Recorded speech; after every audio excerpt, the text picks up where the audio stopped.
Hello everyone, welcome. Today I want to talk about two very important things. First of all, hand warming, and then secondly, attitude, and how those two combine to do something magical. Now, a lot of you, all of you, are suffering from stress.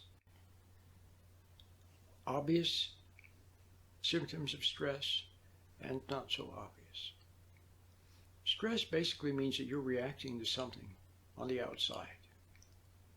And then it gets on the inside in the form of images, memories, thoughts, suggestions, you name it. And then you react to it on the inside. So you react to it on the outside, it gets on the inside, you react to it on the inside. Somebody says something, you react. You get angry, you get upset, you get irritated. Then it gets inside. And then it gets in your head. You've heard that expression where one sports player will say that he wants to get in somebody else's head or that type of thing, or he'll say, I don't want them to get in my head. And then it gets in your head. And then you think about it. What he said. Why did he say that? And next time if he says that, then I'll say this and I'll say that. See, you start thinking about it and you relive the moment and you experience upset all over again. So now you're reacting to the inside. So react. Well, then what happens is you get so stressed out from things on the outside that you then use outside things to drive you into your imagination. And then in your imagination you think about this and you think about that. What am I going to do? Where am I going to go? What am I going to eat? What if this? What if that? You worry about this and that and relive the past, and you escape from the outside to the inside so that you don't have to see your failure on the outside. So that you don't have to come face to face with your inadequacies, your sensitivity, the fact that you're easy to get to, the fact that you have hurt feelings or whatever. You don't want to see your failing on the outside, the fact that communication with your kids is bad, so on and so forth. So then you hide in your imagination. So you use the outside to upset you. And when there's no outside there, there's nobody to upset you, to nag you, to irritate you, then you use work, the pressure of work. And then if there's nothing on the outside to drive you into your hypnotic trance, then you find something to help you do it, some stimulation, alcohol, cigarette smoke, marijuana, drugs. See, you use them too. Or you eat too much spicy food, or too much salty food, or too much sugary food, or too much food with chemicals in it. And there you are, lost in a brain fog, lost in your imagination. That's no way to live. So what are you going to do about it? Well, you have to learn the little simple practice of meditation, which I have been talking about now for 30 years. You very simply close your eyes, look at the inside of your eyelids, see the little particles of light there, the little pixels of light, and just watch them. Just observe those little particles, notice them, watch them. And as soon as you do that, immediately you're no longer lost in thoughts. See? You're no longer lost in imagination. You're no longer lost in worry, in reliving the past or worrying about the future. Now you're in the present and you're just looking at those little particles, those little pixels of light, a warm glow of light, whatever you want to call it. There it is. You're looking at it. And the imagination is gone. Are you with me? You're not lost in the false or false reality of the imagination. You're in the present, looking at the inside of your eyelids. And then you also become aware of your hands, your hand or your hands, until your hand tingles a little bit.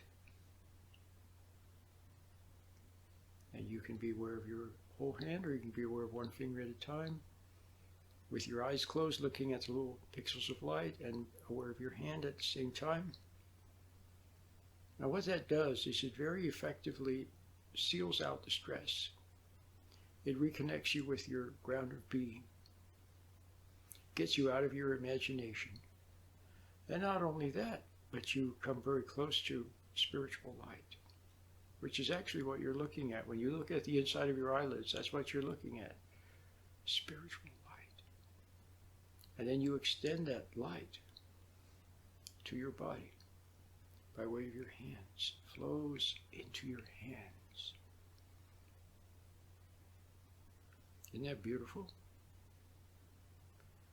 So, now you're no longer lost in the imagination. You're not reacting to what's on the outside. And not only that, but you're connected to something good on the inside. So, that's the little meditation.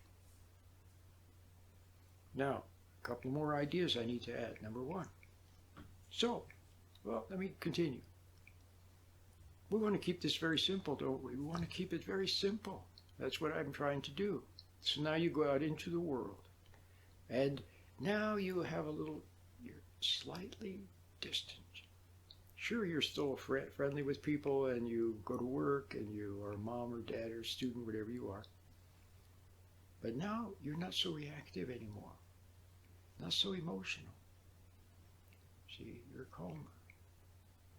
And you have a little bit of that magical stardust, those little pixels of light that somehow filters through you and upgrades you a little bit.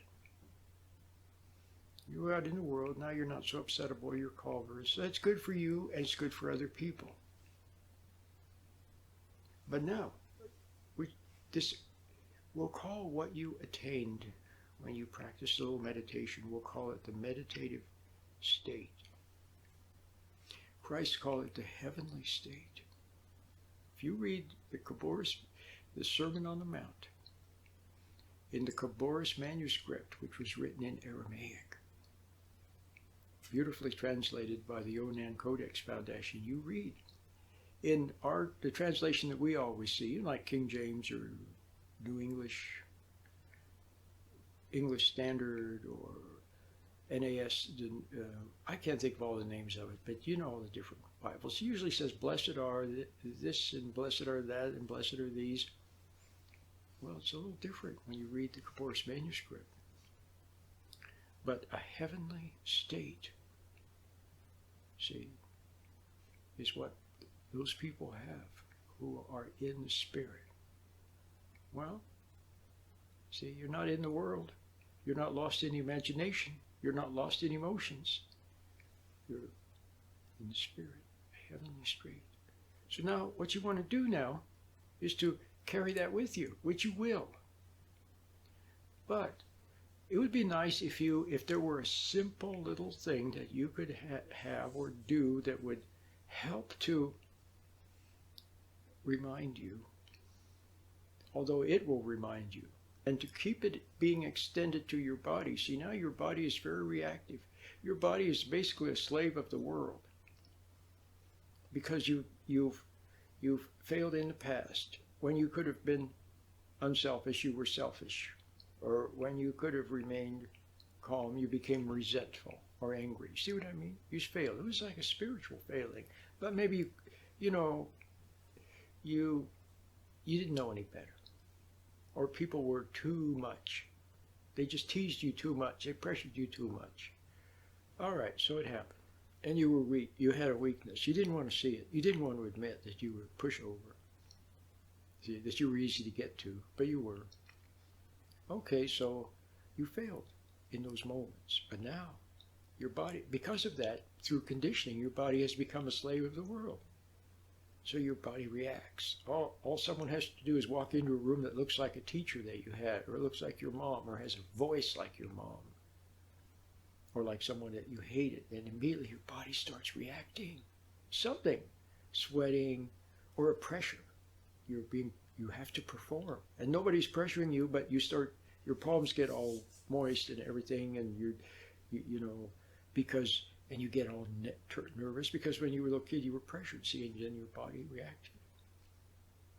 So now you go out in the world, and then all of a sudden here comes some situation, at work or with a coworker or with your partner. Now you know philosophically that you should remain calm. And you've practiced the meditation, and so now you have some of that, a little bit of distance.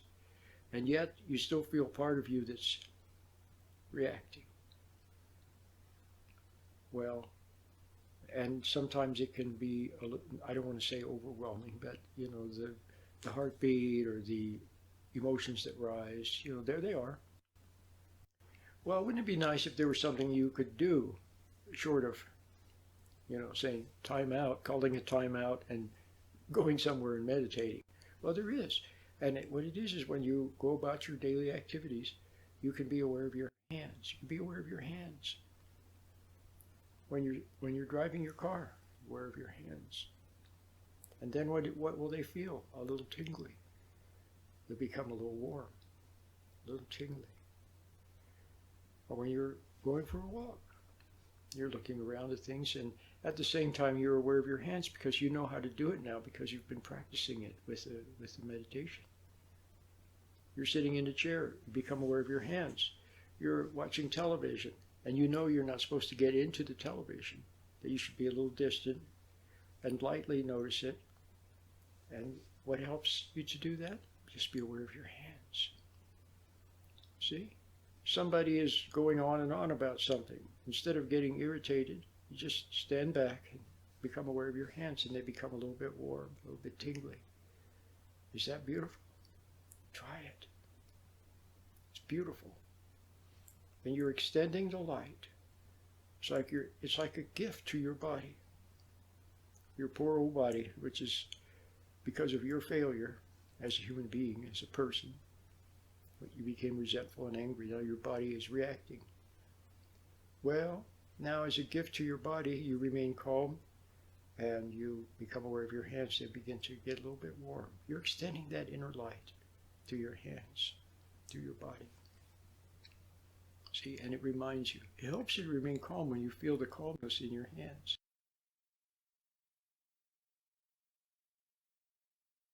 So I want to add one other thing.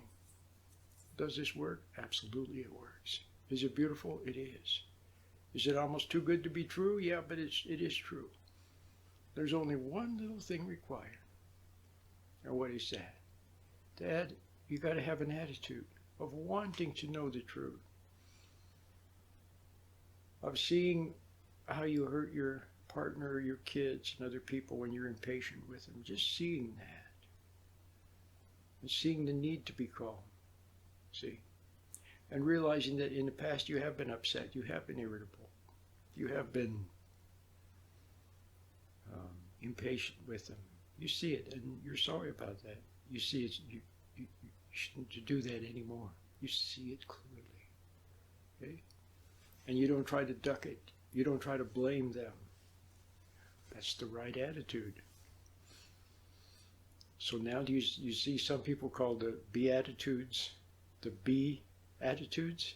It's really quite clever because that's what they are. That's what they are. It's a certain attitude.